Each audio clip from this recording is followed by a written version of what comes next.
안녕하세요. 역사 2.0입니다. 자, 지난 13번 학습지에서 우리는 동학농민운동의 전개 과정과 그 내용을 함께 공부했습니다. 1894년 동학농민운동, 청일전쟁, 갑오기역 이 세 가지 사건이 동시에 진행이 됩니다. 지난 시간 배웠던 동학농민운동의 전개를 바탕으로 동시대에 진행되었던 청일전쟁과 갑오기역의 내용을 오늘 배워볼 건데요. 자, 지난 시간 통학농민운동의 내용을 여러분들 한 번 더 복습하고 오늘 14번 학습지 내용을 공부하길 바랍니다. 13번에서 배웠던 통학농민운동의 내용과 그 전체적인 흐름을 제대로 잘 공부해야 오늘 배울 청일전쟁 그리고 갑오개혁의 내용도 잘 배울 수가 있습니다. 자, 반드시 13번 학습지 복습하고 오늘 14번 학습지 함께 공부하기 바랍니다. 청일전쟁의 내용 지금부터 시작해 보도록 하겠습니다. 지난 시간 배웠던 동학농민운동의 내용 간단하게 정리가 되어 있습니다. 네, 경주의 몰락 양반이었던 최재우가 동학을 만들게 되고 이후 고부농민봉기를 시작으로 제1차 농민봉기가 발생합니다.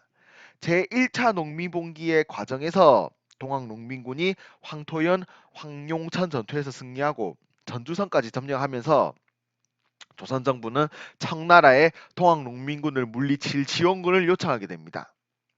청나라는 조선의 요청을 받아들여서 지원군을 파견하게 되고요. 텐진 조약을 핑계로 일본도 군대를 파견하게 됩니다. 12번 학습지에서 배웠던 내용입니다. 12번 학습지 텐진 조약을 우리는 배웠습니다. 자, 이런 내용이 있었죠. 조선에서 청나라와 일본의 군대는 모두 철수한다. 혹시라도 청 혹은 일본이 조선의 군대를 파견할 일이 있으면 서로 미리 통보한다라는 내용이 있었지요. 청나라가 조선에 군대를 보내니까 우리 일본도 조선에 군대를 보내도 된다라는 논리를 들면서 일본도 조선 땅에 군대를 보내게 됩니다. 조선 땅에 청나라와 일본의 군대가 동시에 들어오자 당황하게 된 조선 정부와 동학농민군은 전주에서 화해의 약속, 전주화약을 체결하게 됩니다. 하지만 청나라와 일본의 군대는 계속해서 조선에 머물게 되고 심지어 일본은 군대를 동원하여 조선의 임금이 머물고 있던 경복궁을 습격하게 됩니다. 그리고 조선을 둘러싼 청나라와 일본 사이의 전쟁, 청일전쟁이 발생하게 됩니다. 청일전쟁이 발생하면서 동시에 1차 갑오개혁도 진행이 됩니다. 1차 갑오개혁의 내용은 조금 있다가 나중에 몰아서 2차 갑오개혁과 함께 공부해 볼 거고요. 일단 지금은 청일전쟁에 집중해 보도록 하겠습니다. 조금 전에 말했던 대로 일본군이 경복궁을 기습적으로 습격합니다. 그리고 조선에 대한 지배권을 장악하기 위해서 일본군은 이어서 청나라 군대 또한 기습적으로 공격합니다. 청과 일본은 조선 땅에서 전쟁을 벌입니다. 청일전쟁이죠. 서해에서 그리고 평양에서 일본군은 승리를 거두고 일본의 군대가 중국 땅까지 진출하게 됩니다. 결국 청나라는 일본과의 전쟁에서 패배합니다. 즉 일본은 청일전쟁에서 승리하게 되고요.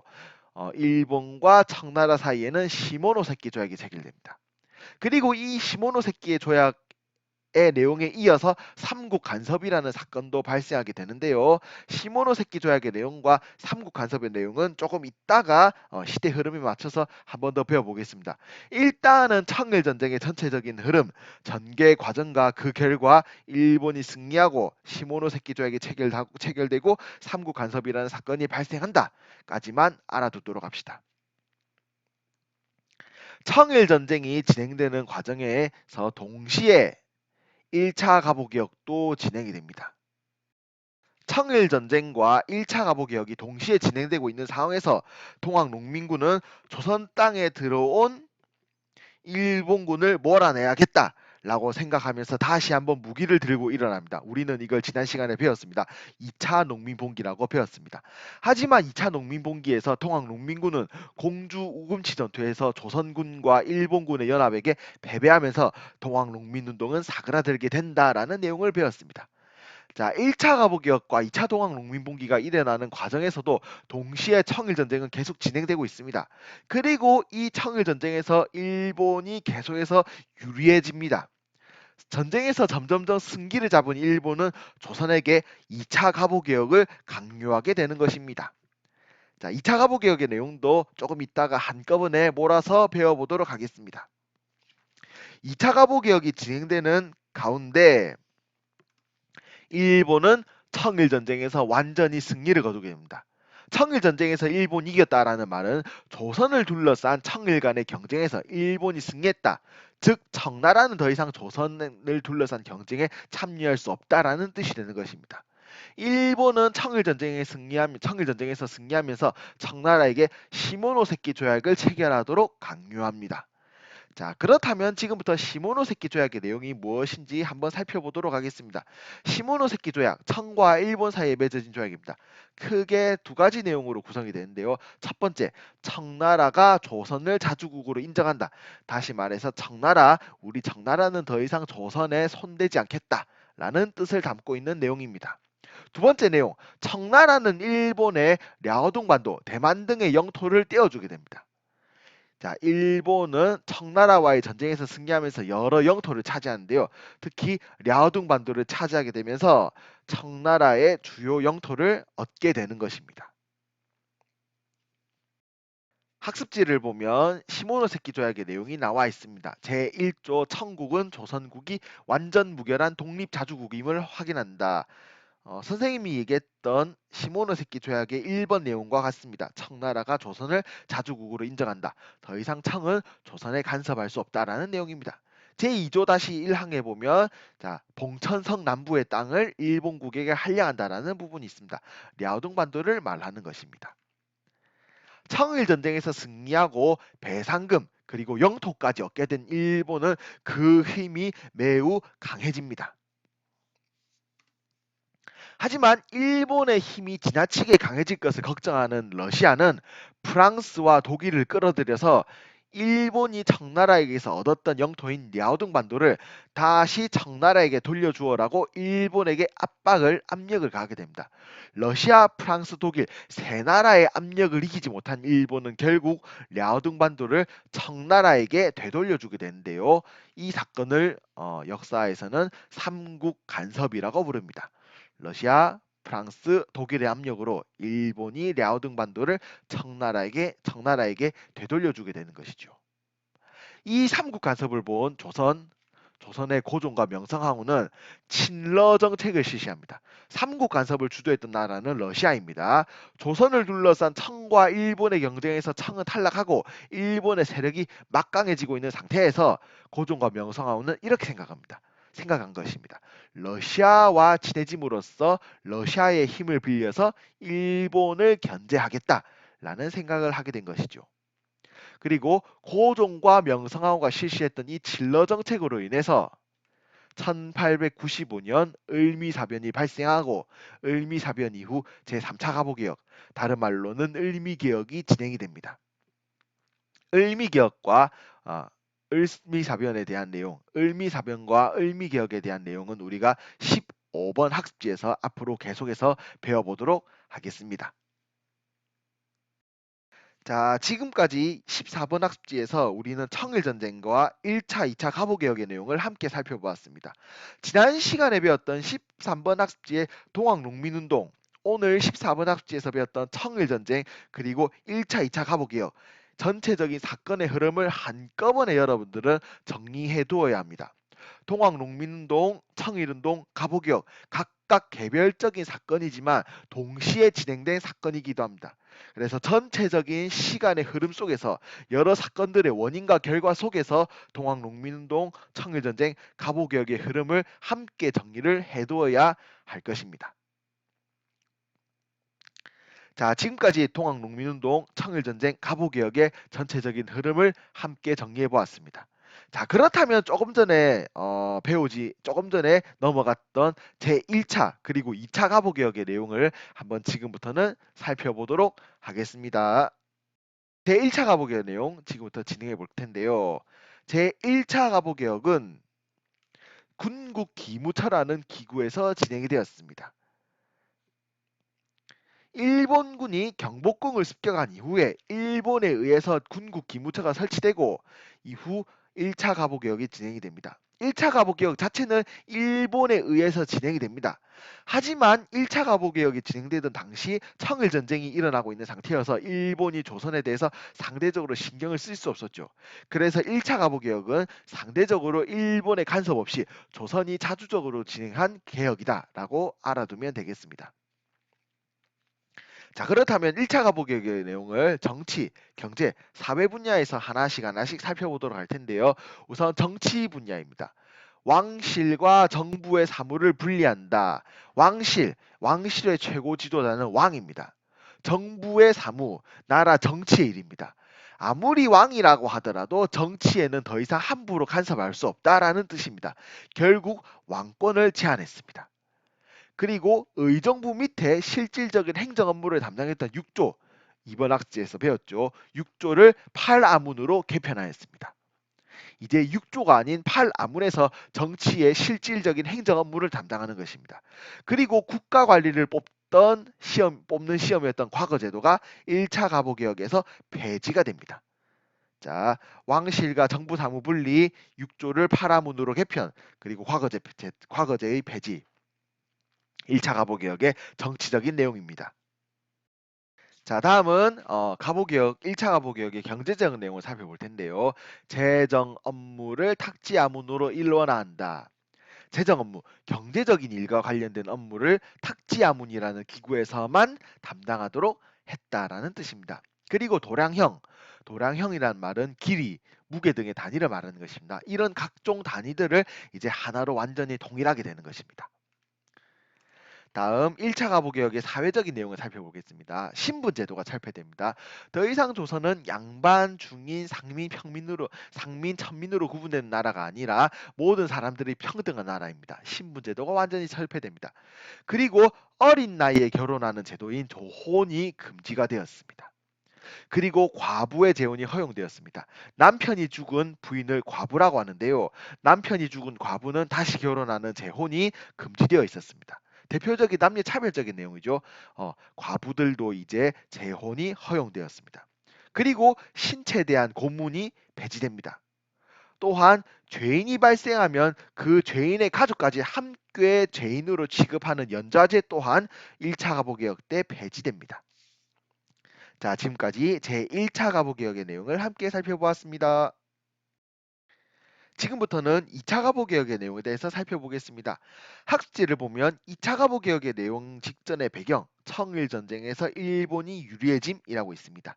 1차 가보개혁 자체는 일본에 의해서 군국 기무처가 설치되고 진행이 되었지만 청일전쟁 중이어서 일본의 간섭 없이 상대적으로 조선이 자주적으로 진행한 개혁이었습니다. 하지만 청일전쟁에서 일본이 유리해지면서 일본은 더욱더 조선에 대한 간섭을 심화합니다. 일본의 간섭이 심화된 상태에서 진행된 개혁을 우리는 2차 가보개혁이라고 부르게 됩니다. 2차 가보개혁이 진행되면서 고종은 홍범 14조 그리고 독립서고문이라고 하는 글을 발표합니다. 홍범 14조는 2차 가보개혁의 원칙을 담은 글입니다. 독립서고문은 청나라로부터 우리 조선이 독립하겠다라는 뜻을 밝힌 글입니다. 특히 이 독립서고문은 일본의 입장, 일본의 간섭에 의해서 발표된 것이기도 한데요. 당시 청일전쟁은 조선을 놓고 청나라와 일본 중에서 누가 주도권을 갖느냐를 두고 벌어진 전쟁이었습니다. 이런 상태에서 청나라로부터 독립하겠다라는 조선의 입장 발표, 독립서고문 발표는 일본의 입장이 반영되었다라고 볼 수 있겠지요.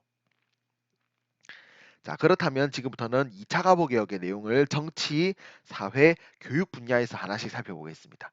우선 정치 분야입니다. 내각 제도가 실시됩니다. 조선 최고의 정치기구였던 의정부가 내각으로 이름이 바뀌게 되고요.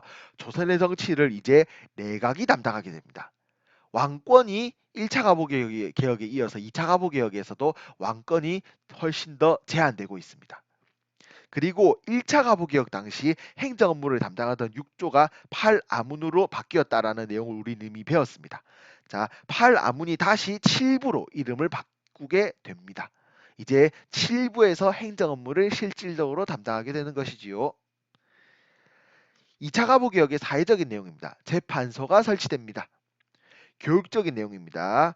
교육 입국 조서라는 글을 고종이 발표합니다.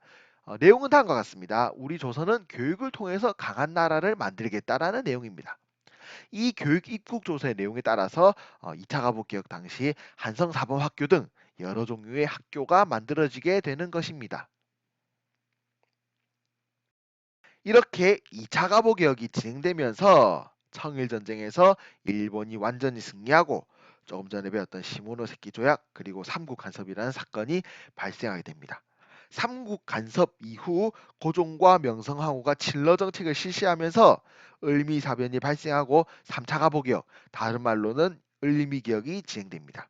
을미사변과 3차 가보 개혁, 을미개혁에 대한 내용은 15번 학습지에서 다시 공부해 보도록 하겠습니다. 자, 교과서 정리하기 시작해 볼게요.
지난 시간에 배웠던 13번 학습지 그리고 이번 시간에 배운 14번 학습지에서 우리는 동학농민운동, 청일전쟁, 가부개혁의 내용을 함께 알아보았습니다.